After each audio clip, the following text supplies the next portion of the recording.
கடலூரில் நமக்கு தெரியும், ஒரு லெவல் கிராசிங்கில் வேன் சென்று கொண்டிருக்கும் போது ட்ரெயின் பலமாக மோதியதால் 3 பேர் உயிரிழந்துள்ளனர். இது தொடர்பாக செய்திகள் நேற்றிலிருந்து வந்து கொண்டிருக்கிறது. ரயில்வே அமைச்சர் இது குறித்து சில அறிவிப்புகளை வெளியிட்டிருக்கிறார். செய்தியாளர் தாயுமானவன் இணைகிறார். தாயுமானவன், கடலூரிலிருந்து செய்தியாளர் தேவநாதன் இணைகிறார். தேவநாதன், ரயில்வே தரப்பிலிருந்து என்னென்ன உத்தரவுகள் வெளியிடப்பட்டிருக்கிறது? அதாவது கடலூர்ல நேற்று இந்திய அளவுல ஒரு பெரிய விபத்து நடைபெற்றதுன்னு சொல்லலாம். அதாவது பள்ளி மாணவிகள் சென்ற வேன் மீது, அதாவது கேட் இருந்த ஒரு லெவல் கிராஸ்ல பார்த்தோம் அப்படின்னா அந்த ரயில் மோதிய காரணத்தினால 3 மாணவிகள் உயிரிழந்தாங்க. இது தொடர்பாக பார்த்தோம் அப்படின்னா இப்போ ரயில்வே அமைச்சகம் பல அறிவிப்புகள் வெளியிட்டிருக்காங்க. அதில் பார்த்தோம் அப்படின்னா ஒவ்வொரு தொகுதி பிரிவுகளில் உள்ள லெவல் கிராசிங்கில் 15 நாள் பாதுகாப்பு ஆய்வு, 15 நாட்களுக்கு ஒரு முறை பாதுகாப்பு ஆய்வு மத்திய ரயில்வே துறை பண்ணணும்னு சொல்லியிருக்காங்க.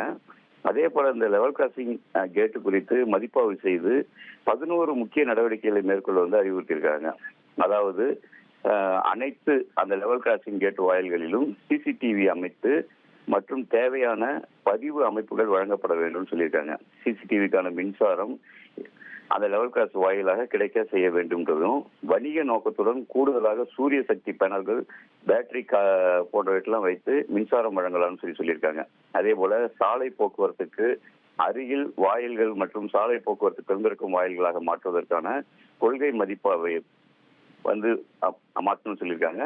அதே போல மிஷன் முறையில அந்த லெவல் கிராசிங் வாயில்களில் இன்டர்லாக் விரைவாக கண்காணிக்க வேண்டும் அப்படின்னு சொல்லியிருக்காங்க. அதே போல அந்த இன்டர்லாக் பணிகள் மற்றும் கட்டுமானத்திற்கான ரயில்வே பொதுத்துறை நிறுவனங்கள் ஈடுபடலான்ற ஒரு இதுவும் சொல்லியிருக்காங்க. இதே போல பார்த்தோம் அப்படின்னா ROB, RUB, LHS திட்டங்களை பொருட்படுத்தாமல் 10,000 TVUக்கு மேல் உள்ள அனைத்து வாயில்களும் இன்டர்லாக் செய்யப்பட வேண்டும் அப்படின்னு ஒரு உத்தரவு பிறப்பிச்சிருக்காங்க.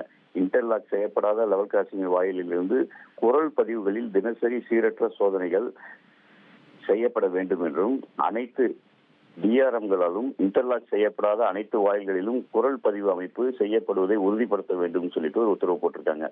அதே போல அனைத்து லெவல் கிராஸ் வாயில்களிலும் வேகத்தடைகள், எச்சரிக்கை பலகைகள் சரி செய்யப்பட வேண்டும் அப்படின்றதையும் சொல்லியிருக்கிறாங்க. மோதல் ஏற்படக்கூடிய வாயில்களின் பட்டியல்கள் அதை உறுதி செய்யணும். அதே போல தொகுதி பிரிவுகளில் உள்ள லெவல் கிராசிங் வாயில்களை 15 நாள் பாதுகாப்பு ஆய்வு இயக்கமும் தொடங்கப்பட்டு உள்ளதுன்னு சொல்லிட்டு ரயில்வே அமைச்சகம் சொல்லியிருக்கிறாங்க. இவை அனைத்துமே உடனடியாக நடைமுறைப்படுத்துவதற்கான திட்டங்களை செயல்படுத்த வேண்டும் சொல்லிட்டு ரயில்வே அமைச்சரும் ஒரு உத்தரவை பிறப்பிச்சிருக்காங்க. உங்களுடைய தகவல்களுக்கு நன்றி தேவநாதன். ட்ரெண்ட ஃப்ரெண்ட் ஆக்கிக்கோங்க. தந்தி டிவியின் சப்ஸ்கிரைபர்ஸ் அண்ட் ஃபாலோவர்ஸ் குடும்பத்துல நீங்களும் இணையுங்க.